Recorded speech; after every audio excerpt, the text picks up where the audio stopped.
Hi, Scott here with video number 2 on doubling your productivity. In the first one we covered a quick intro, and the first 3 we're going to move on to tip number 4, which is always double up. So what do I mean by that? A little bit of explanation. Well, we don't want to just do 2 things individually when we can do them at the same time. I'm going to use a major example which saves me an hour a day for sure, which is making all your phone calls while driving in the car, assuming you've got hands-free. So I could spend my time, and this gets me another, you're easily going to get another 10% out of this, and it comes towards doubling your productivity. This one tip alone will give you 10% more time, assuming you make outgoing calls and people want to speak to you. So if you can make all your sales calls and all your catch-up calls, even all your silly wee small talk calls that you need to do just to keep in touch with people in the car while you're driving, then you're doubling up. You're in the car driving anyway, so you might as well be doing something very productive, which is doing your calls. You could, I sit in an office, there's 10 people, I get loads of calls every day. Try not to take some of the calls and then phone the people back when I'm in the car, because I'm sitting doing my Pomodoro method or chunking things down in my calendar. That time's already there. Somebody phoning me is a massive interruption to that, and it throws out my whole productivity plan. So sometimes I don't take calls in the office, and I get back to people when it suits me, which is when I'm in the car. So for myself personally, it's half an hour drive in the morning, 25 to 30 minutes drive in the morning, 25 to 30 minutes to get home. I'm pretty lucky I don't have that big a commute, but that's an hour a day when I try to take calls. Now, I probably leave my house at 7:15, 7:30 every day, so some people don't like getting calls at that time in the morning, but some people love it because they think the same as you. I'm going to do my calls in the morning. You've already done half of your day. You've already made some business, made some money, made some new clients before anybody else is even in the office. So it just invigorates you for the day. Making your calls in the car is one way. Educating yourself in the car is another way. So you could say, you might have a target of reading a book.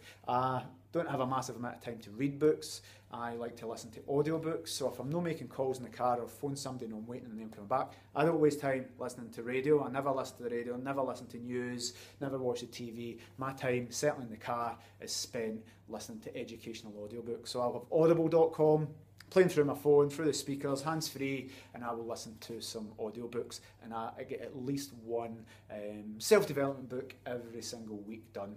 So every week I'll pick a new audiobook on a Sunday and I'll listen to it, and I'll make sure on that hour's commute, if I'm not speaking on the phone, which I don't always need to do, that I'm doubling up and listening to audiobooks.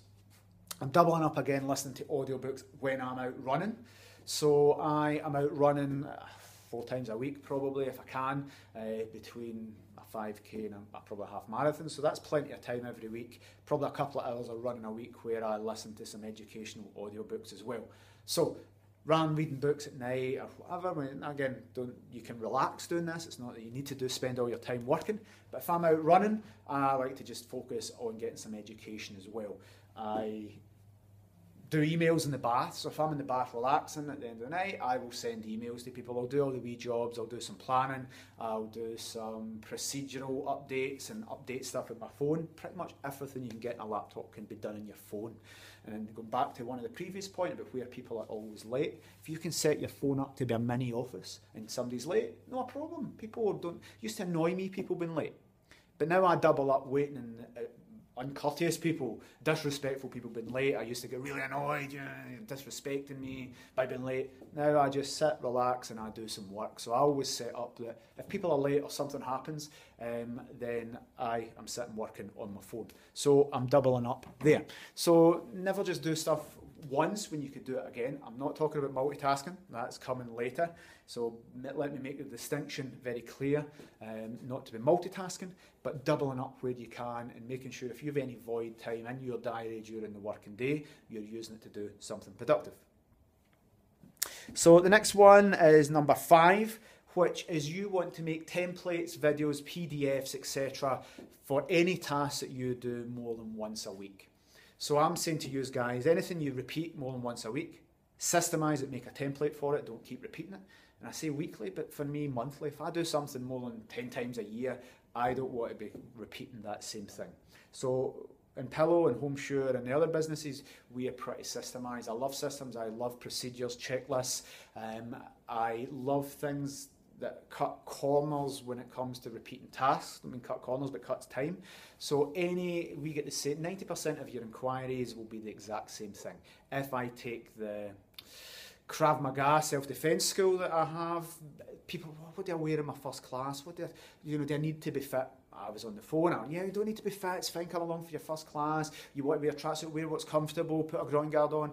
I was having the same conversations all the time, and then I just send them one PDF now, and it covers all the frequently asked questions. You will have frequently asked questions in your business. If you're doing a task, for example, sending an email to somebody, and you're sending that same email more than once a month, make a template for it. Most email systems will let you do that. So yes, you might like to do it, and it feels good doing the same task because it's nice and easy. Your brain is programmed, it likes the nice, easy life. So saying that same thing for 20 minutes to a client on the phone could be making you feel good. But actually that's an ego thing. You want to just say, hi, cool, listen, rather than me taking up your time now, I've actually made a video on that. I will answer all your questions for you. Oh, by the way, I have a very informative PDF. Let me send you that. So we have training guides for everything for all the staff. So rather than loads of people coming to me and asking and me telling them, I do loads of screen capture stuff. There is procedures and templatized things for absolutely nearly everything in our business, if not everything that's done more than once a month. But for you guys, you do it more than once a week. You want to save time, cutting out those repetitive tasks. For example, people asking you information about your business, get autoresponder software where you can send them a series of 3 emails. You just click a button, add them to that autoresponder campaign, and it'll drip feed them information. Here's video 1 about the history, here's video 2 about products and services, here's video 3 about our prices, here's video 4 on how to take it forward, can I schedule in a sales call with you. That gives them information in their own time rather than you speaking about it on the phone. Some examples: autoresponder software, sales and marketing software. We use ActiveCampaign, which suits our business, but if you search CRM software, autoresponder software online, you will find that there are so many of these. So replicate the tasks that you need to do all the time, make templates for them, systemize them, get them into where people click a button on your web page and it automatically gives them the information rather than phoning you up. So you can cut 20% of your time spent doing these repetitive tasks simply with this one tip alone. Number 6, we mentioned it previously, but do not multitask. Multitasking is a myth. People say, well, I'm good at this and I'm jumping between tasks. The psychological studies show, and I think it's 2 minutes between jumping from a task to get back onto another task. And again, I say this, do not multitask. It's hard. It's very hard this day and age. Sitting, your phone goes off, there's somebody there, you have emails, you have 5 browsers open, something takes your attention. Go back to the Pomodoro method, stick to one single task only. Multitasking is a myth. They'll say, well, women are better at multitasking than men. The studies show nobody's good at multitasking. Multitasking is not something that humans should be doing. We should be focusing on one task only, get it done. If you multitask in a business, and I had, say, for example, 4 investment proposals to do, I'll use that example again, then it might take 4 hours each. That's a 16-hour cumulative total. If I multitasked on those projects, well, I like that guy, that's different, and if I'm bored of doing that area, I'm bored of doing for the Hong Kong guy, I'm going to do it for the American guy. I have 4 simultaneous projects working at the same time. That 16-hour time frame is going to take me 4 times as long to complete them. Rather than one task, I get that one thing done at the one time. And again, we're breaking it up into 30-minute chunks, but what we're not doing is jumping between tasks within those 30 minutes. So rather than that taking me 16 days to complete, I can do 1 in 4 days, next 4 days, next 4 days, next 4 days. So having 10 undone tasks in your desk because you're multitasking, jumping back and forth, doesn't make sense. It's a nightmare for a business to have unfinished tasks. If you guys have staff doing this where, well, I've done half of that and I'm just finishing to do that, you do not want people jumping between tasks. Having a desk full of 10 unfinished tasks means none of them are finished. You have 0 things finished. You've implemented nothing. You haven't something to show for that yet. Whereas if you have 1 finished task and 9 unfinished tasks, 1 fully completed task, at least you have something out the door, stuff happening once that's been completed and passed on. So having partial tasks finished doesn't make sense. And again, research it, look at the studies. Your brain takes a few minutes to focus. even if that was 20 seconds, think about how within a 30-minute period, how long it takes you to start looking at social media, jumping, commenting, getting annoyed with some arsehole saying something about your business, you need to go on and respond, then something else, multitasking just is an absolute waste of time, and you think you're working hard, you're deceiving yourself by thinking, I've done 8 hours work today. But because you've been jumping back between tasks, there's so many dead time where your brain is switching tasks, or it takes you a couple of minutes to get into your flow of typing, and then you jump to do something else. Multitasking, you are deceiving yourself that you're being busy. Being busy is not being productive. Sitting working hard is not working smart. And I see lots of people say, I'm doing this and shifting papers and jumping between one task. They don't actually finish anything within that day. They've got lots of unfinished tasks, and to me that would be a problem. If it was my staff, I would do one task, finish it. Do not jump between tasks. So that's don't multitask. Now this one, the next one, number 7, is a big one, and it's going to be very, very hard for 99% of people to do, and it took me years to do this, and that is check your emails twice a day.